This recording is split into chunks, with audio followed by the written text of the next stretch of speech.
Hello, welcome to Introspection with Jeff. Um, Sorry for the disheveled look. Um, I had been at my evening part-time job. This is Sunday and blah, blah, blah, blah. And for certain reasons, I want to talk about somebody in particular. I had several topics, about six topics. I'd wanted I wanted to talk about, but the more I thought about it, there was one in particular. I want to do a video just on that one topic. Um, this is definitely a therapy session. Um, I wanted to do a topic on relationships. Um, my lack of finding a girlfriend, and I don't know if I ever will. Um, but I wanted to talk about some, and I'm still hurt somewhat by it. I've gotten over it. This happened in high school, but the aftermath was in college, and um, it's been a good 20 years. 1994. Do the math. This is 2022, so that's been however many years I've gone through. It's ebbed and flowed in my mind. My head is at work I was thinking about it, and my head started hurting, and I felt the urge to really talk about it. I don't want to mention any names, and I feel like I'm hurting, and I bared the brunt of a lot of it. I won't mention her name, and I'll try to keep it confidential. And I should say that I'd say starting around like this past year, talked like a couple of times on the phone, and she answered a few questions. It was I had the impression, I presume, that we'd have more time and I'd be able to ask more questions, and that's partly why it hurt so much, because I thought that I'd have more time to be able to ask those questions when the time came, and I think that this was lasting. I'm paraphrasing. Then she said basically, she has her own she has her own issues she's dealing with. I'll just leave it at that. But it was abrupt, and I felt cut off and hurt.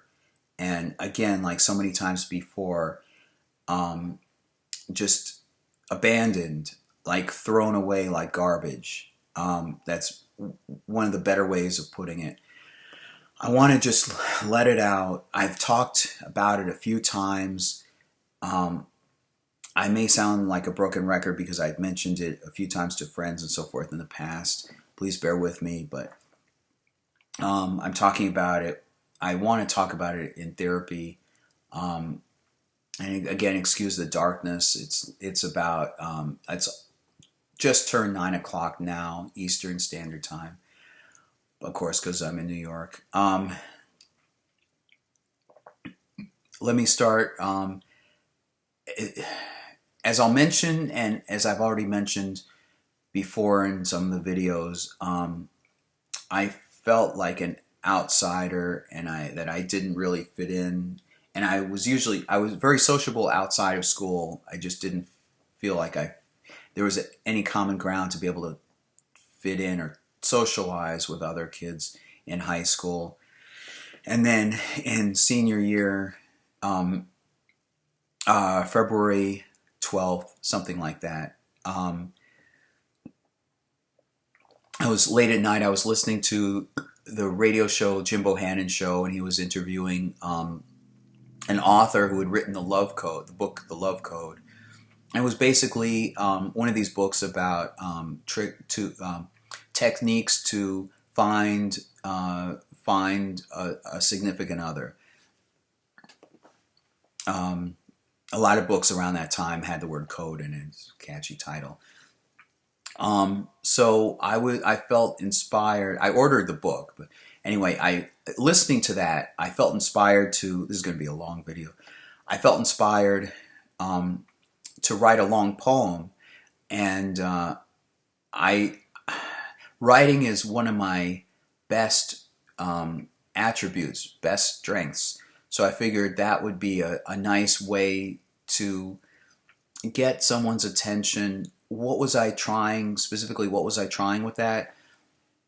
It would be a girl. It was close to St. Valentine's Day. I think it was off by one day by mistake, something like that. But I wanted to make a girl happy, and I planned to write this long poem. Kind of the longer it was, I figured the the more the more effort would seem like I put into it, and the more impressed and happy whoever the recipient would be would feel. So I wrote this poem, and I was eager. I brought it into school the next morning, and I don't think that was Valentine's Day. I think it was. I think it was one of these things. It was Friday. It was 1994. It was like it would have been Monday, but I brought it in Friday. Just eager, something like that. Um, so I sat in homeroom, and there's this girl that's short. I'm somewhat attracted to short girls, and I guess very tall girls for some reason. Anyway, she was somewhat attractive, and I mean I was somewhat attracted to her. She is attractive. Um, I was somewhat attracted to her, and I maybe that was the time. Maybe I'm misremembering it, but maybe she happened to be sitting on a windowsill. Maybe that was a different time. But anyway, it was homeroom, and I almost gave it to her, and I didn't. And I figured that maybe I know first period would have been either gym class or study hall. I think it was, his hair is still sticking out, unfortunately. But anyway, it was probably gym class. Then after that, second period, I had something called writing class, and it was basically after English class, or aside in addition to English class. And there was this girl that I had known. I'll name her. She resembles Punky Brewster, so I'll just sorry. So I'll just call her Punky. And she sat. There was an empty desk. I think the person who typically sat there usually wasn't there. The person assigned there usually wasn't there. I think something like that. So she sat in the seat further ahead in the front row, and so I sat kind of in the middle and towards the back in that same row. And so the moment I saw her, I figured she's the one to give the poem to. Now, I moved from Wetzel Road to Liverpool Elementary in fourth grade, the beginning of fourth grade. And I remember being, I'll get into this in another video.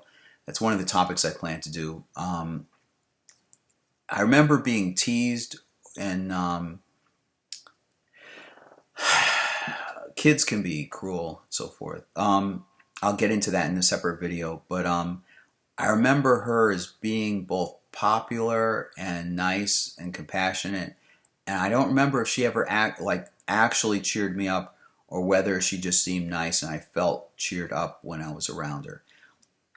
But when that was in the beginning of fourth grade, and then fifth grade, sixth grade, middle school, then high school, and this is the end of high school towards graduation.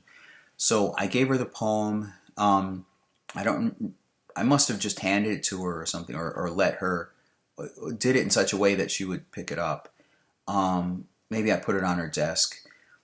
And then I didn't, so that was February, and then I didn't hear anything. And of course, as a writer, your hopes get up. A writer who creates something wants feedback and is eager and eager. So over a month, so basically a month went by, and around March, was something called the 94 Days Till Graduation breakfast. This is totally voluntary. It was because it was 1994. It was called the 94 Days Till Graduation breakfast. And if you wanted to come early, you could attend. You could sit in the cafeteria with everybody else who came and just have breakfast. And usually, in lunch I would sit alone because um, I didn't really feel anything in common with other people, and I like to write. Usually, I would read or I would write or something. It's kind of sad, but I don't think I ever really ate lunch during the lunch period. So I sat with these two girls. I don't remember the name of her friend, but I talked with both of them. One of them was more talkative than the other one. They were both smiling. They were happy to see me, and I'll call her. Well, I don't need to even mention her name. Um, I know her name. I don't know her friend's name. Um, but I have so. Um, I was talking about my hopes for getting into politics. I was interested in politics, and by that point, I had become interested in going into politics and running for president someday, having been inspired by the 1992 presidential campaign. Um, and so, um, so I remember one of them asking if I was interested or suggesting the idea that I go into school politics and run for school office. And I never had any interest in doing that because I saw it as not very interesting. I was more interested in national critical concerns of the country and mankind and the national debt and racial issues and the progress of science and so forth. They don't have any. They didn't seem to have any bearing on a school politics, which would probably be something. I don't know what school politics would be, but it seemed more like school politics was more involved in just being popular, and I also probably didn't stand a chance because I don't think hardly anybody would have voted for me. Um, I didn't have the heart for that really.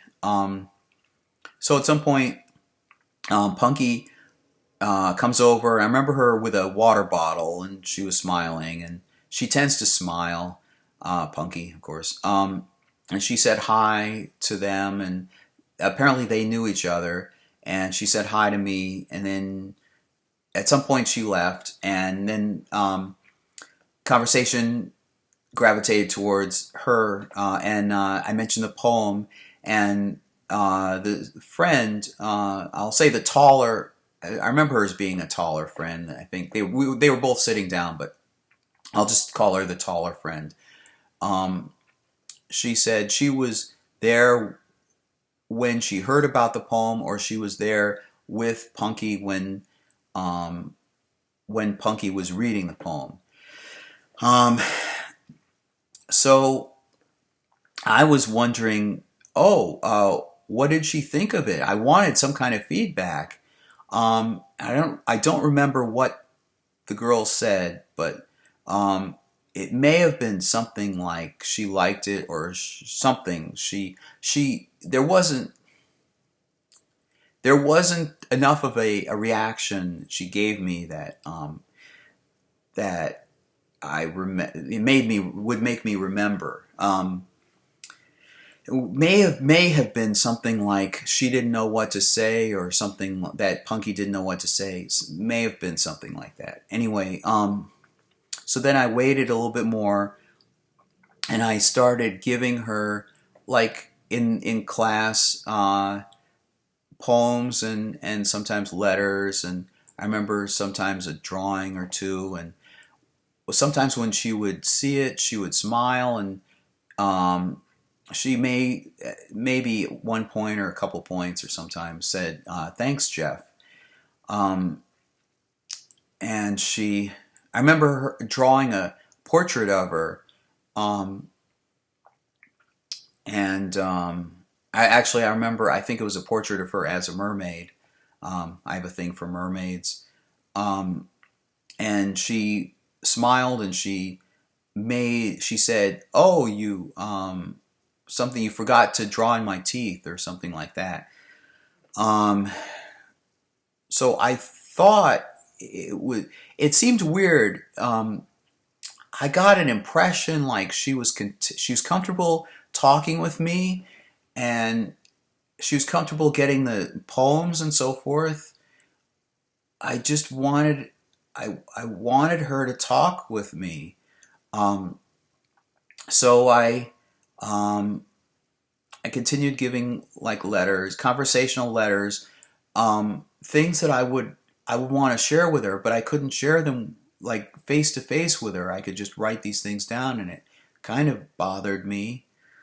Um, so um, at some point, I found out that there would be a senior ball, and probably about that time, I started calling. I would call her house, her phone number, and I would get a just nobody answering. I remember this is before digital phones, so it was everybody had just about everybody had a landline phone. Um, so it just sometimes it would ring and ring. Sometimes somebody would pick it up and say she's not here, so forth. So that bothered me, but I have a lot of patience and I'm very kind, and that's part of what makes it hurt so much because I was holding it in. And I had so much respect for everybody, for anybody, and I just wanted to talk with her, and I wanted to become more friendly with her. And um, there's a movie. There's a movie called Back to the Future where George McFly had been picked on and picked on. It's a good movie, picked on and picked on, and then he had a crush on Lorraine, and so then at the end of the movie, he punches out the bully who's basically physically threatening Lorraine, and and then like movie magic, like the way all movies are like. I thought the way life was like. I'd grown up on TV and movies, and I have a rational mind, and I just figured this is the way life goes. In the this scene in the movie, he just punches out the bully, and then it's like a knight in shining armor. She looks up to him, and then he helps her get up out of the car, like stand up, and then the two walk off to the dance. And it seemed, I don't know, it just seems like natural. Like there's a Madonna song called La Isla Bonita, um, where one of the lyrics is it's about an island, good island, La Isla Bonita, and how hot and warm the island is, and at one point she sings, "Where a boy loves a girl and a girl loves a boy." And I wasn't necessarily looking for love or romance. I wanted some kind of a closer friendship, at least. I wanted to break the ice. This is approaching high school graduation, and the um, I hadn't socialized that much, and I had an impression. I don't know how it is later on. Please, if anybody from my high school, or anybody who knows me, well, from my high school or middle school or whatever, is watching this, if you can, I'd appreciate it if you comment below. But at the time, I had an impression that nobody really um, thought knew a lot about me, so I wanted to break the ice, and I figured maybe talking with her, she could introduce me to other friends. I knew she was popular, and I figured maybe she could help me at least introduce me to the popular kids in school, and help break out of my shell. And I remember at one point, my mom didn't have a car, and I didn't have a license, and I remember at one point, so her with a car, something with a car, and I remembered thinking maybe she could teach me how to drive. I mean, nice things.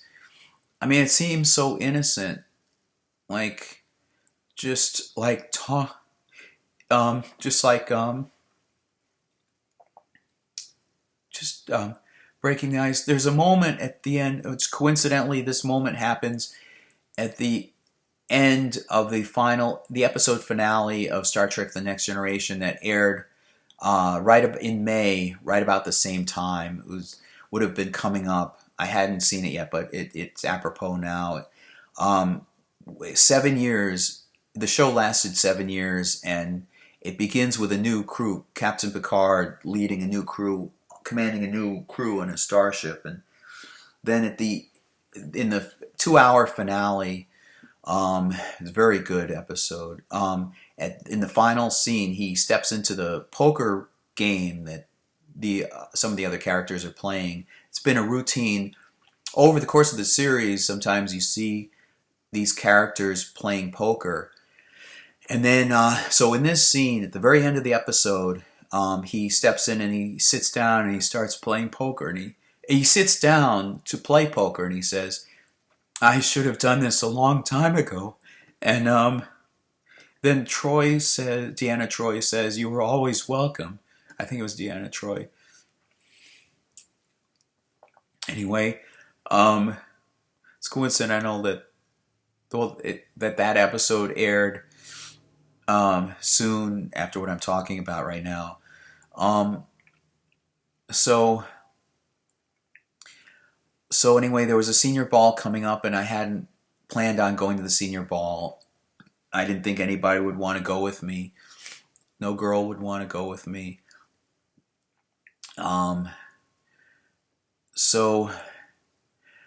But I changed my mind. If I could be able to take Punky to the senior ball, that would be really nice. So I mentioned it to a few people that I wanted to ask her to the senior ball, and one of them seemed surprised. In retrospect, I thought at the time that he seemed startled or surprised at the thought, I thought it was like him thinking that I wouldn't be popular enough to fit in with her. But maybe in retrospect, maybe he noticed, if he knew Punky really much at all, maybe he was surprised that with given my personality and compassion and honesty and sincerity, maybe he was surprised that I that I wanted to go to the senior ball with her, that maybe we were so different. Anyway, maybe in some sense, maybe that would be in my favor. I mean, maybe his surprise was kind of a compliment to me. Anyway, instead of a negative thing. Now it's a kid in math class. So I finally was able, I remember it was Saturday and then Sunday, and I was finally able to reach her on the phone.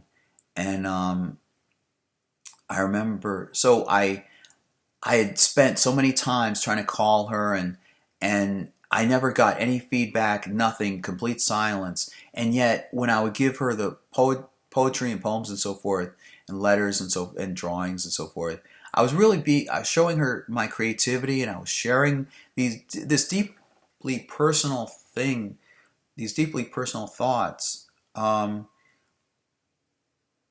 mean, I didn't put that many personal thoughts, I don't think in my letters, but it's like the act of doing this was deeply personal. Um, um, I wanted to record it just to keep me company um, during those days when I couldn't reach her. At least I could go back and like play the phone recording. So I started the recording and I called her and we talked. It was conversational, and it was Saturday. And then um, I remember asking her what house she lived in, because I would take the bus and bus ride home from high school, and it would go by the certain street, and I suspected I knew which house it was, because sometimes we'd walk together in grade school, like elementary school, and I had some sense of around where the house would be. And she gave the color of the house, and she said, well, you know, sometimes when I say this, I'm quoting it verbatim because I had spent a lot of time, a lot of lonely nights, lonely days, listening to those recorded message, those two phone call recordings, trying to figure out, look for any clue, and just to keep myself, I was going to say sane, keep myself calm and alive. I'll get into that. Um, she gave the color of the house, and she said, well, you know my house, you know where I live, you know my number, you know where I live. And then I replied, well, sometimes when I call, you're not there. And she said essentially that she was very busy. Sometimes she's here and there and so forth. Um, and so I don't remember the rest. Right now, I don't remember the rest of the conversation. It's not, I don't need to divulge the whole conversation. But that's an example of how she would seem to be smiling and appreciate my stuff and say I can call whenever I wanted to, and yet there would be silence, and like I would try and call and at least try to find out what the best time would be. I'm very lenient, and whatever is a good time to call, I'll call. I just wanted to talk with her and develop a friendship or a something with her. So, so that was the end of the call. I mean, the call lasted a while, and then I called the next day, which would be Sunday, and then this seemed to be a deeper phone call. I mean, I asked her. I said uh, that I wanted to at the beginning of the call. There's somebody I wanted to ask out to the senior ball, and it was her. And she said that she'd written a letter, but she'd been hesitating to give it to me. And then she was about to go further with it, and I wish she had, but she interrupts herself, and then she explains that she goes on to an explanation, basically, that she thought maybe I took this kind of friendship for more than it was, and she'd had her heart broken so many times she didn't know how, she had her heart broken so many times she didn't know what to think, something like that. Okay, maybe I can help her. Maybe, I mean, I'm comfortable. I'm compassionate. I mean, she doesn't have anything to fear from me. I mean, I can be. I want to say tender. The word tender went through my mind. That's not the best word. Like compassionate and just comfortable. I'll just be comfortable. I just wanted to talk with her and share thoughts and so forth. Um, so she said she wasn't going to the senior ball, and there was a dashed hope, but I was okay with that. And I basically internally I sucked it up, and it was okay as things happen. So I didn't go to the ball, and so at some point at the end of the call, there was an end of the call, and so later on, guess what happens? I went over to her house. I walked. This was a huge walk. I didn't have a car.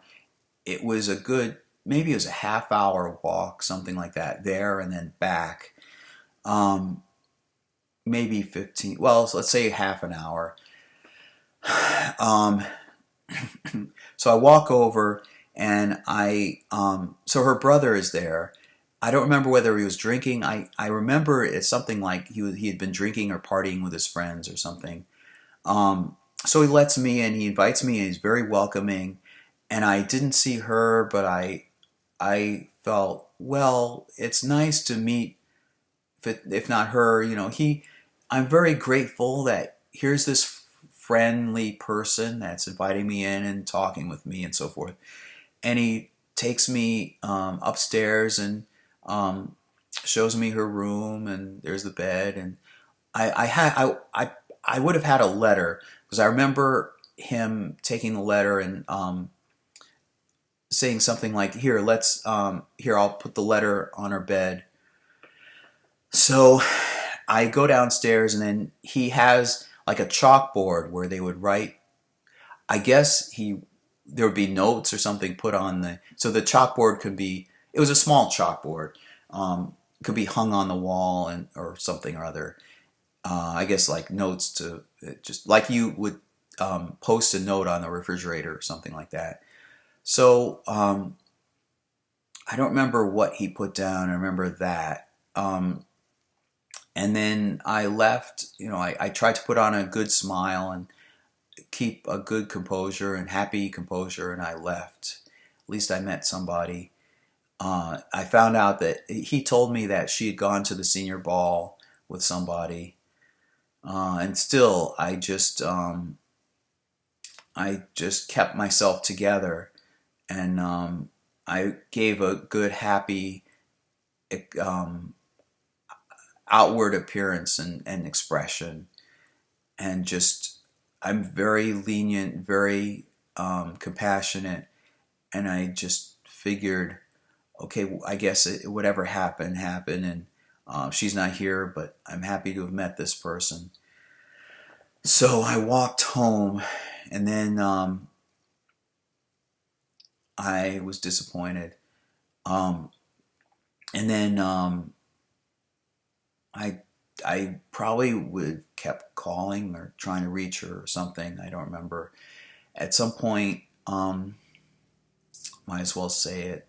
Um, I had another letter, and I took a trip. I walked down to go give her the letter. Oh, there was one other time when I should mention this. There was one other time when I I think I drew a picture of her, and I went over. I took out another picture I had. I had drawn of a transformer hot rod or gears. I took that out and I replaced it with this one in that frame, um, like cardboard or poster board, nice frame. And I think that was it. Or there was some jewelry or something. I remember there was a gift, and I walked down. Um, I called, and there was a lady that said that they had just arrived. Right. She had gone with. I called one time, and she was out somewhere in Florida with a friend or friends, and or Canada or somewhere, and I was disappointed. But I probably called. I wouldn't. It wouldn't surprise me if I called back at least one other time, and found out that like, no, she's still there, whatever. So at this point, I called, and I think it was a lady that said that she had just come back and she was with friends. So I figured, finally, it's hard to catch her, like it's hard to know where she is. I just, I want to talk with her and so forth. So I walked all the way. I probably ran, but I hurried over with this gift, and I remember the two. There were at least two girls from our class, and I know who they are. Um, I don't need to give their names. Um, and I remember one of them smiling and like smiling at me more than even I think Punky did. I don't remember who the other girl was. Um, and so I remember Punky not being enthusiastic about me being there. She took it, and this may be incorrect, but I remember her saying something like, uh, "You didn't have to do this," or "Really, you don't really have to do this," as if to say. I mean, this is my supposition, but as if to say, just go away, like forget about me, and just stop doing this. I mean, that's my supposition. That's not what she said. So um, I I left. I remember not spending really any time there. I was happy to see them, and I was especially happy that they appreciated me being there. That I wasn't a pain. That I mean, I'll get into this in terms of like being picked on in school, but the fact that this one girl, I'll call her Becky, um, that Becky, the one who smiled, seemed to smile more often to me. The fact that she like didn't say ew or gross out or seem like offended that I was there or something. The fact that they were welcoming, that was really nice. Um, so I left and walked back.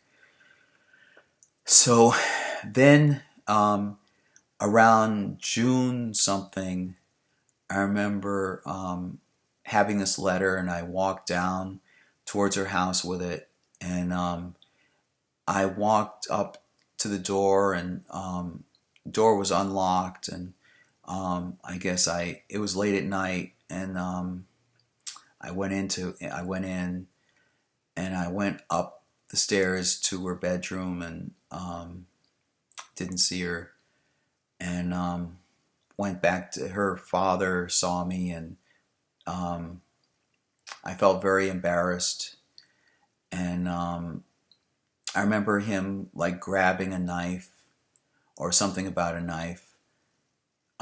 I threw my letter on the. I remember I reached the kitchen, and him yelling something at me, and I put the letter on the like countertop, and just ran out and cried. I probably cried all the way home. I felt miserable. I felt like my life was over, and so um, that was in June, and that was after having seen this finale, 2 hour finale of Star Trek, which would have been May 24th, maybe a week ago, a week earlier, 2 weeks earlier. Um, so I felt miserable and so forth, and then came finals, and I remember crying through finals, and I wanted to cry noticeably so that somebody could actually notice and ask what's wrong. Nobody even asked if they noticed. They didn't ask what was wrong. And then I cried during the high school graduation ceremony. Nobody asked me what was wrong. Perhaps nobody even noticed. If anybody from our class is watching this, please let me know if you noticed.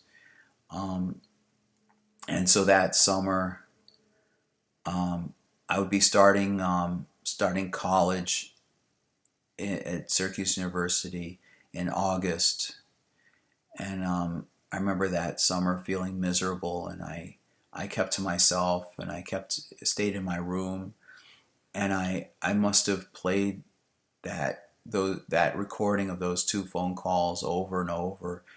For one, trying to figure out what the find any clue and try and construct any answers as to what happened, why she reacted like that. I felt like a zombie. Gee, I'm glad it's now 41 minutes. I'm glad I started doing this now. Um, um, and I just felt like a zombie. I didn't want to. It's like I felt like life really I didn't have any future. I felt like I didn't have any future. I remember at one point, this is I guess I'll mark this off at a 41:40 right now. Spoiler, it's not a spoiler, but a warning of something gruesome. Um, all right, I took some chemicals at one point. I went around the house and I guess in the bathroom and I just poured them together, and I just figured I would drink it, and that's that's what I planned to do. And then I talked. It seemed like such a permanent thing. I went over and talked with my mom and told her about it. I don't remember the details, but I remember her basically expressing, let's put this away and let's not do it, or just let's put this away. Um, and I just felt alone. I felt also that like I did a terrible, awful thing, and I don't deserve any rights or any privileges or anything. I don't deserve any rights. I did an awful, terrible thing. I was so embarrassed. I felt so embarrassed. And no girl would talk to me. My life was basically over. I had no future. And so I started college. So, yeah, I started college in August. And I was going part-time. So I didn't have the benefit of having a dorm room or being able to socialize with other classmates in a college. It all seemed like my high school classmates had moved away or moved on. A lot of them it seemed like they all had moved away. I should also say something that around the time when I was giving these letters back, when I was giving these letters to Punky, I I was trying to fill the gap. I was trying to fill the void of loneliness by contacting people in my past. Um, Sometimes they were girls, of course. I'm a guy, of course. And I remember one girl from a youth group trip in 1992 to Israel. There's a Federation of Temple Youth. I remember there was one girl, Amanda, and I remember on that trip at one point, I was with another kid, and we shared some interests. I think Star Trek was one of those interests, and that was a happy trip for me, happy time for me. Maybe I'll talk about that at some point.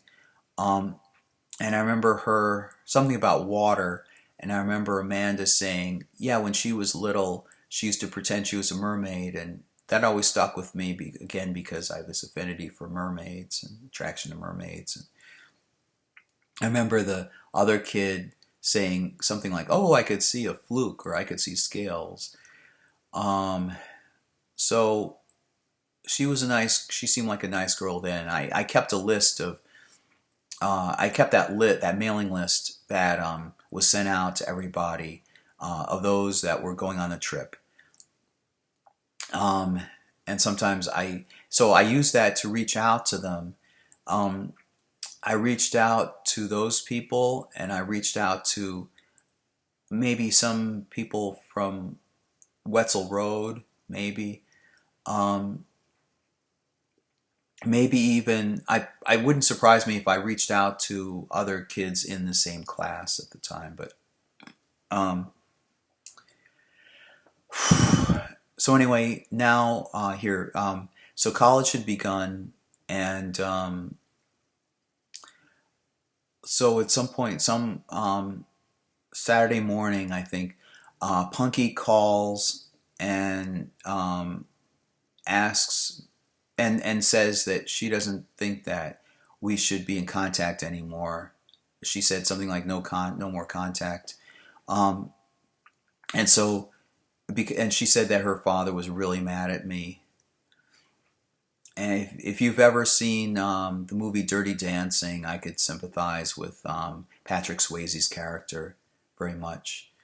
Um, so she asked me where I would be going to college, and I said Syracuse University, and she mentioned that she was either she might be going to this certain college or will be or something like that. And we said our goodbyes. I asked, she asked, is there anything else you want to tell me and or say to me? And so I asked, I remember something like, could I still send you letters or something like that? Um, and she was almost, I remember sort of as if she sighed or something. She said, yeah, yeah. So, um, so I continued sending, at least sending letters, and um, I remember way back in that earlier period during high school, in terms of letters. No. It was during this period that I mentioned in the letters. Sometimes I was very depressed. I said I specifically remember um, writing that this experience had given me my first depression, and I really meant it. And I had never experienced anything like sadness like this before, and some suicidal thoughts and confusion and hurt, and I never got any response back. And so in '96, I remember she was. I remember suddenly somebody. Again, I think this was Saturday. I remember it being Saturday, but anyway, I remember somebody telling me that there was that Punky was there out in the driveway or out in the parking lot, not our parking lot, not our driveway, but the parking lot near us, because we didn't have uh, an entire driveway to ourselves the way the property line was, as I understood at the time. So there she was. She didn't seem like she wanted to be there, but she was like humoring, I guess, her boyfriend at the time. And um, her boyfriend gave me an impression of being slick or being. Um,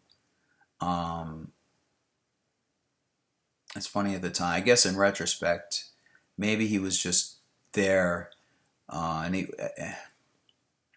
okay, I won't. Um, he just seemed. I was envious. Admittedly, I was envious of that he was with her, and I wasn't. I felt internally envious. So my memory of him seeming like James Dean or something, or Punk or the Fonz from Happy Days or something. Maybe that works into it.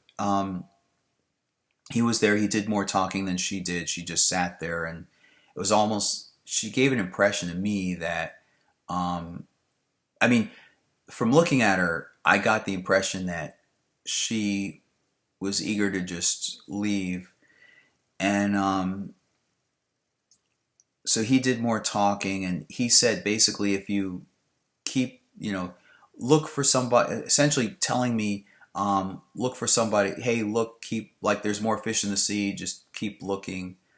don't try to contact her, but just keep looking. And I was very compliant. I tried to put on a happy face and cheerful, and I'm glad to talk with him, and I'm glad to see her again. And I asked her if she'll write a message in my yearbook, because at the time I got a lot of messages in my yearbook, and she just, for some reason, she just didn't want to write something in my yearbook. So I ran in, I got my yearbook, and I ran back out, and then she didn't write it. This is suspicious, I always thought. She didn't write it in the yearbook. She wrote it on a napkin, and she wrote um, something. The message was something like, I pray to have the courage to face my fears. I remember it as something like alcohol. You'd say in Alcoholics Anonymous. It's strikingly similar to something you'd recite in Alcoholics Anonymous. Um, it was something like, to have the courage to do what I can do and not be afraid of what I can't, or something like that. It seems very much like Alcoholics Anonymous, or something like that, or addiction, something you'd say in a group for addictions. Um, so they left, and that was in '96. And then around 2000 something something, I remember MySpace was big. I mean, popular. This is before Facebook. MySpace was big, and one of us contacted the other, and then we both became friends, like connections on MySpace. And then the same thing happened on Facebook. I was happy with that. I was very relieved that she didn't hate me. She didn't. She still thought well of me. And then in then yeah, I don't know. A lot of time goes by, and I remember I'm part of a Masonic lodge, and we were doing a parade, and Memorial Day parade. And as we were walking down, she shouts out from a crowd, "Hey, Jeff," or "Hi." And I was happy, but I didn't want to. I smiled probably, but I didn't want to. Like, I was holding up a flag or something, so I didn't. I was probably holding up a flag, so I didn't want to like call attention to myself saying hi to this one person in the crowd. But I smiled, and I hope she got that too. So um, that was one thing, and then some years go by, and I guess we're so here. This gets to this past year. I was watching these YouTube videos about what's called a lolcow, LOLCOW, and I was watching videos on. Well, he's public now anyway. Um, I can't remember his name now. Darn, I can't even remember his name. Oh, Chris Chan. Um, and I was learning about this weird phenomenon around Chris Chan, and how people mocked him, and how people made fun of him, and really psychologically manipulated him. And from those videos, I remember that being part of the inspiration to just send a text message to her. And I said, very politely, just very almost self-deprecatingly, like, I don't want to. Okay, I don't want to say self-deprecatingly. Just very, very humbly, I texted, "If there's anything that I had said that made you mad or whatever, I apologize." And I don't remember what else I said, but she texted back immediately, like, "Wow, that she didn't have time to talk, text. She doesn't. She prefers talking on the phone. She has only a short time, but if I wanted to talk, I should call her." And so we talked for like 2 hours into the night. This is like 8 o'clock or something. We talked till like 10 o'clock. And she first of all, she said that I won't mention the phrase exactly that she said, but she said basically she was a total jerk. I'm paraphrasing it, but she said she was just a jerk. Um, and as we talked, I revealed some things about myself and um, uh, actually cross-dressing. And she mentioned that she had a daughter that was kind of questioning her identity at the time, younger daughter questioning her identity, and she's okay. I won't reveal a lot. Um, she like the daughter is like trying to fit in and can't quite fit in with the rest of the class, something like that. I'm trying to keep it vague enough. The the gist is that she thought, like Punky thought that perhaps the two of us could meet and I could have a good positive influence on her daughter, and I like that because um, that showed that Punky had enough trust in me and was comfortable enough to have me around and her daughter and so forth. And I mean, no ulterior motive, no weird stuff. I just wanted, I, um, I put myself in other people's shoes just as a natural instinct, and I try to see it from their point of view. And um, I talk when I talk with somebody, I bond with that. Like I look eye to eye, and I bond with the other person. I talk directly to that person, and as I talk with that person, I talk, and in somewhere in part of my mind is imagining what they're probably thinking in their mind talking to me. It's always been my instinct to do that, going way back into childhood. Um, so I thought this would be a nice experience that I could have an influence on her daughter, that maybe to encourage her in creative writing or drawing or dance or something. Um, so sometimes we would. So I got to. Um, I think I texted maybe once or twice more, and then I got to cross dressing and taking walks in the park. I mean, alone, but I would send Punky photos of, hey, how do I look, and she was impressed, or at least she said she was impressed, and um, we got into we got to the level where she was talking about her past and um, I guess some reason why. I mean, she was talking about things that experiences where she felt hurt by life or situations in life. I won't go into detail. Um, so that explains some. I mean, at least that gives some answer to it.